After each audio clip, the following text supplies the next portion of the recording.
হ্যাঁ মাইরে খাইছি মোরের পাশেই বাড়ি সকালে আহি বই গেলে আহি মাইরে খামু টাকা দেই র এ কি কাম বাঁচছে কয় টাকা পাস রে এ কয় টাকা পাস কাম বাঁচছে দে জিনিস দেই র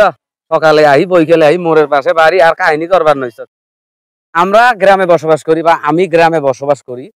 তো আমাদের গ্রামের একটা কিন্তু আঞ্চলিক ভাষা আছে এই ভাষা নিয়ে আপনাদের সঙ্গে আমি কিছু সময় কথা বলবো অনেকে বলছেন ভাই আপনি যে এলাকায় থাকেন ওই এলাকার আঞ্চলিক ভাষা নিয়ে একটু কথা বলুন যদিও ওটা ভিডিওটা অন্যরকম হয়ে যাচ্ছে তারপরও আমার এই ভাষাটা শুনলে আপনাদের কাছে অনেক অনেক ভালো লাগবে তো আমার এই ভাষাটার নাম হচ্ছে ভাডিয়া ভাষা এই ভাডিয়া ভাষা দিয়ে একজন ক্রেতা একজন দোকানদারের কাছে গিয়ে কিভাবে জিনিস চায় এবং দোকানদার যদি একদিন বাকি দেয় পরের দিন ওই মোড়ের আশপাশে বা বাজারের আশপাশে যদি কারো বাড়ি থাকে সে কিভাবে কথা বলে এইটা আপনাদেরকে এখন আমি শুনেবো তো চলেন ধরেন একজন কাস্টমার দোকানদারের কাছে গিয়ে একদিন একটা জিনিস টাকা দিয়ে কিনে নিয়ে আসছে পরের দিন আবার গেছে বাকি নিতে নেওয়ার পরে সে এখন যা জিজ্ঞেস করতেছে যে আমাকে এই সদাই আমাদেরকে এখানে খরচকে বলা হয় জিনিসকে বলা হয় সদাই তো এই সদাইটা যখন তিনি নিতে যায় তখন যখন বাকি দিতে চায় না দোকানদার তখন কি বলে মাইরে খাইছি মোড়ের পাশেই বাড়ি সকালে আহি বই গেলে আহি মাইরে খামু টাকা দেই র এ কি কাম বাঁচছে কয় টাকা পাস রে এ কয় টাকা পাস কাম বাঁচছে দে জিনিস দেই র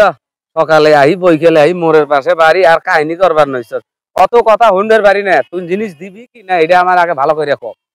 তখন দোকানদার বলতেছে না আমি তোকে জিনিস দিতে পারবো না তখন বলতেছে যে আচ্ছা ঠিক আছে না দেশ নাই তোর দোকানে আর আমি খরচ খাওয়ারে আমু না মোরতি দোকানের অভাব পড়ছে কত দোকান আছে আমার হাতে আমি যাই না তোর দোকানে আহি যে ভাবি এলাকার সইল পইল 2 টাকা নিয়ে খাক আর তুই আমার নাকি এই ব্যাপারটা করতেছিস আচ্ছা ঠিক আছে যা যে টাকা পাস তোর 6 মাস ঘুরে 1 বছর ঘুরে ঘুরাইয়া তারপরে তোর টাকাটা দিব না তারপরে ধরেন একটা কাস্টমার আসছে দোকানদারের কাছে সেম এইরকম দেখেন আইসে বলতেছে এই একটা সিগারেট দেন তো এইরকম করে হাঁটানে বাইকে যখন সিগারেটটা হাতে দিল দেওয়ার পরে হ্যাঁ ম্যাচ বাইকেরে সিগারেটটা লাগে এরপর দোকানদার দেখে তো অবাক কোয়া নাই বললা না হ্যাঁ যাইতেছে এই দোকানদার কইতেছে কাস্টমারে কইতেছে টাকা দিলা না এই সকালে আহি বই গেলে আহি একই টাইল একটা সিগারেট কয় টাকা দাম কয় টাকা পাবি রে আমার দ্বারে কেউ কয় টাকা আমার দ্বারে কেউ তারে না বসে পাই রে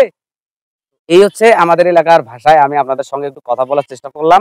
মূলত এই ভাষাটার নাম হচ্ছে ভাটিয়া ভাষা আবারও বলতেছি ভাটিয়া ভাষা আমি গ্রামে বসবাস করি গ্রামের ছেলে দেখেন সাধারণ একটা পরিবেশে আপনাদের মাঝে আমি আজকে এই ভিডিওটা উপহার দিলাম তো আপনাদের কাছে কেমন লাগলো এই ভিডিওটি অবশ্যই কমেন্ট বক্সে আপনাদের মহামূল্যবান মতামতগুলো রেখে যাবেন আর ভিডিওটাকে সবার মাঝে একটু ছড়িয়ে দিবেন যাতে